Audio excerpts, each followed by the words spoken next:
Pourquoi colportons-nous des rumeurs? Il y a quelque chose d'universel dans le fait de parler des autres. Pas toujours avec de mauvaises intentions, pas toujours avec conscience. Mais presque tout le monde le fait. On raconte ce qu'on a entendu. On partage ce qu'on croit savoir. On transmet une histoire qui n'est peut-être pas entièrement vraie. Et si on se demandait pourquoi? Parce que colporter des rumeurs n'est pas simplement une mauvaise habitude. Selon certains travaux en psychologie sociale et en anthropologie évolutive, ce comportement aurait des racines profondes. Des racines qui remontent bien avant les réseaux sociaux, bien avant les commérages de bureaux, bien avant les cours de récréation. La première explication est sociale. Les êtres humains sont des animaux profondément sociaux. Et dans tout groupe social, l'information sur les autres membres est une ressource précieuse. Savoir qui est fiable, qui a trahi, qui s'est comporté de façon inattendue.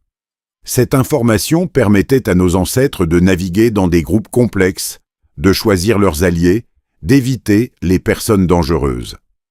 Certains anthropologues suggèrent que le langage lui-même aurait évolué en partie pour permettre cet échange d'informations sociales. Parler des autres serait donc non pas un défaut de caractère, mais une fonction sociale ancienne et profondément ancrée dans notre façon d'être en groupe. La deuxième explication est psychologique. Les rumeurs créent de la cohésion.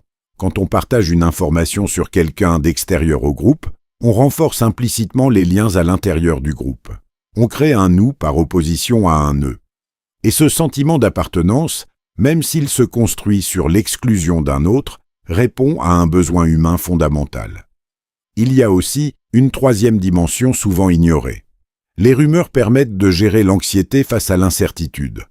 Quand quelque chose d'important se passe et qu'on n'a pas assez d'informations, le cerveau cherche à combler les vides.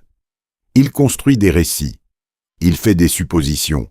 Et quand ces suppositions se partagent avec d'autres, elles deviennent des rumeurs. Pas nécessairement par malveillance, mais parce que l'incertitude est inconfortable et que le cerveau préfère une explication imparfaite au vide. Certaines recherches suggèrent également que colporter des rumeurs aurait une fonction de régulation sociale. En exposant les comportements déviants ou injustes, les rumeurs peuvent servir à maintenir certaines normes au sein d'un groupe. Ce n'est pas toujours une dynamique positive.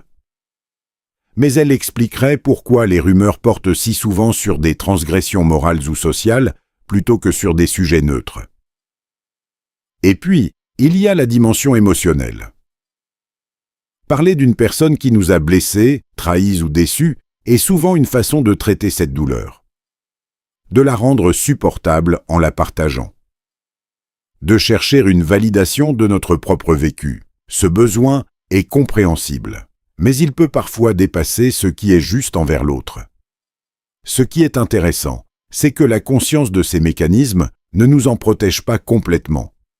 On peut savoir intellectuellement pourquoi on colporte des rumeurs et continuer à le faire, parce que le besoin social, le besoin d'appartenance et le besoin de réduire l'incertitude sont plus puissants que la seule volonté.